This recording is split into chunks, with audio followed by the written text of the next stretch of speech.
happy to invite you all into this class, and today we are going to learn science subject. So we already know that we are in the 6th lesson, that is first aid, right? So we saw what to do for the cuts and wounds, burns, stings and bites, right? Sprains and fractures, heat strokes, everything. And first of all, we should know what is meant by first aid. Once again, I'll repeat what is meant by first aid. The first thing to do when someone gets injured is to call a doctor. But this may take some time. Meanwhile, we can do a few things to help the injured person.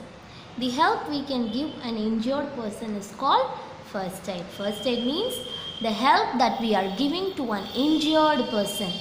அடிபட்டவங்களுக்கு முதலுதவி கொடுக்கிறது. Okay, that is said to be first aid. So, and we saw what we have to do for cuts and wounds. We have to clean the cuts and wounds with the cotton or sterile gauze which is soaked in the antiseptic lotion. Then we have to cover it with the band-aid or even a piece of sterile gauze also we can use for a larger wound. Okay, then if the wound does not stop bleeding, what we have to do? We have to cover it with gauze and we have to press firmly. So very important thing is we have to take tetanus vaccination.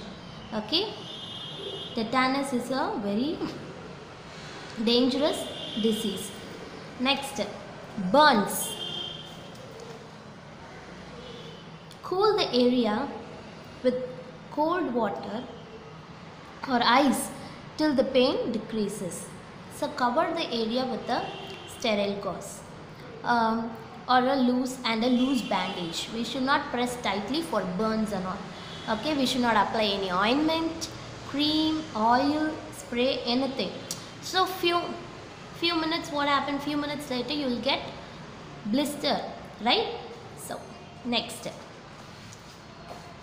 Stings and bites. If an animal scratches, what we have to do?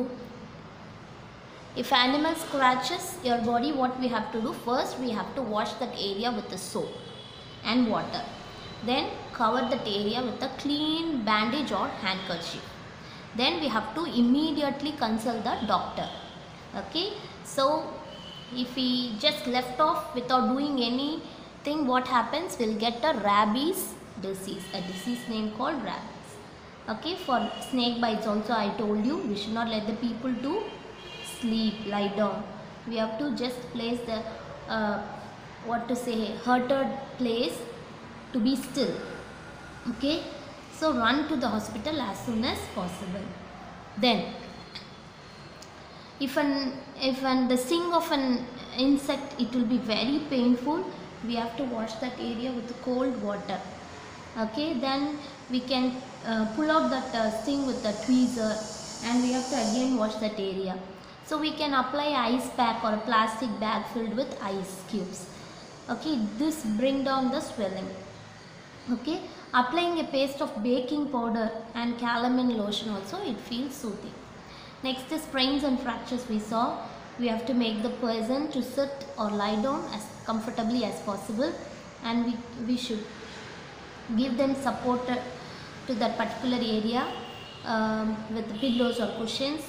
We can apply ice pack to bring down the swelling, and we should not massage that area.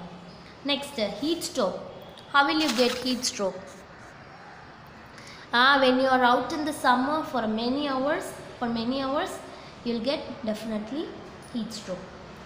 What happens? You'll feel faint or giddy. Sometimes you'll get headache, high fever, right?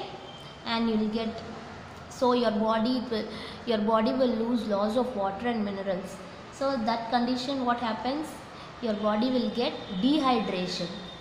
Okay, you'll get dysentery, vomit. So it can be dangerous. Next, and I told you how to prepare ORS solution. So 1 liter of boiled water, 4 spoons of sugar and 1 spoon of salt and few drops of lemon juice. Okay, mix it nicely, and you can see in the ready-made also you'll get, I told you, in the chemist shop, that is medical shop, you will get it. So what we have to do, that person who is suffering in heat stroke, first we have to make them to lie in a cool room. We can apply ice pack on their head, and we can give them cold shower, and very important, we should not crowd around the person. Next, nosebleed, what we have to do, when you got extreme, when your body got extreme heat, or if you cough, sneeze nicely, what happens, the tiny blood vessels inside the nose, it will burst, so your nose starts bleeding. So we should make the person to sit up straight with head leaning forward, and we have to press the bridge of the nose, right? We should apply ice pack.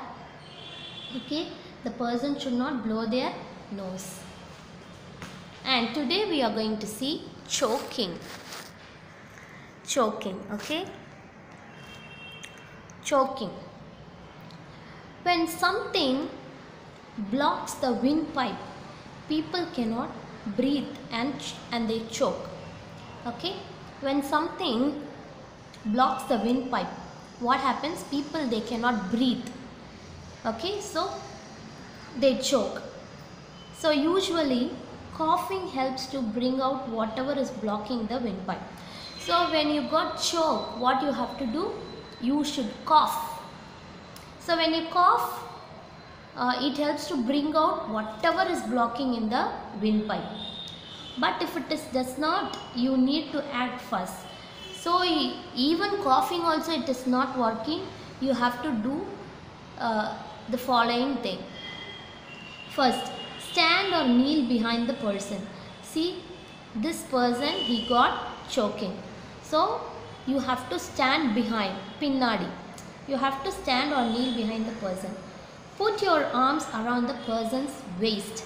See, you should put your arms, okay, around the person's waist. Then make a fist and place the thumb inwards. See how you should make a fist. You should do your hands like this, palms like, see, fingers. This is how you should make a fist. Okay, against the person's abdomen here. Then grasp your fist with your other hand and press upwards. See, you should press it upwards. Okay, then this pushes out the air and whatever is blocking the windpipe. So whatever it is blocking in the windpipe, this will help you to push out. Okay, next, first aid box. We all know first aid box. So you must have a first aid box ready at home and in your classroom.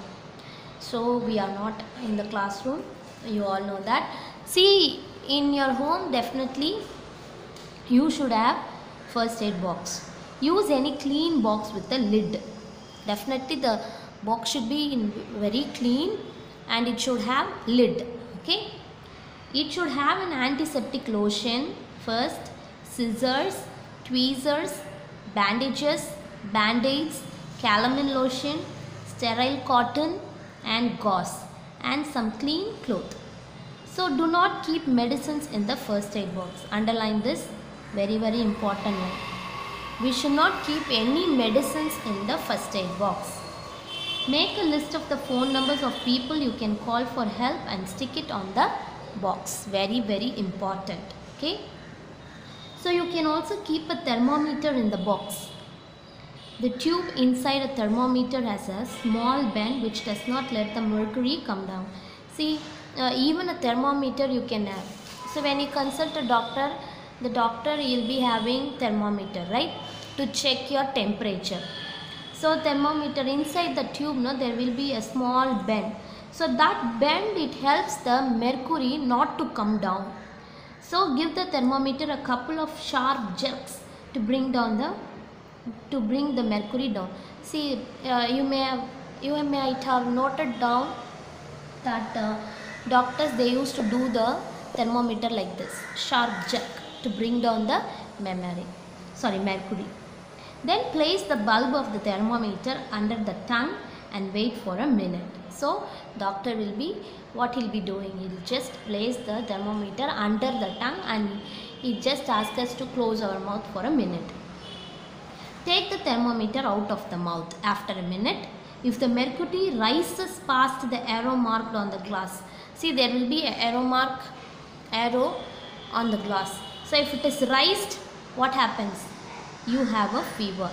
So these are the things which you should have in the first aid box. Sterile gauze, band-aid, okay, cotton, and here also cotton band-aid, ointment, scissor, tweezer. See, this is the tweezer. This is it to be tweezer. Savlon, antiseptic lotion, calamine, and a box, clean box with a lid. Lid means moody. Okay. And my dear children, now I hope so you all understood this lesson very well. Now fill in the blanks, we'll move on to that. Bubble like swellings on the skin or cord. We know that. What is that? Blisters, right? B-L-I-S-T-E-R-S, blisters. Bubble like swellings on the skin or called blisters. Excessive loss of water and minerals from the body is called, what is that? Dehydration. Because of that only you'll get heat stroke. D-E-H-Y-D-R-A-T-I-O-N, dehydration. The bite of an animal can cause a dangerous disease called, what disease? Bite of an animal? Of course, rabies. R-A-B-I-E-S, rabies. An injury to a muscle near a bone is called near a bone. Okay, near a bone. An injury to a muscle, not in a bone. An injury to a muscle which is present near a bone is called sprain. S-P-R-A-I-N, sprain. A sterile gauze is free of what? Free of germs. Okay. Did you all understand?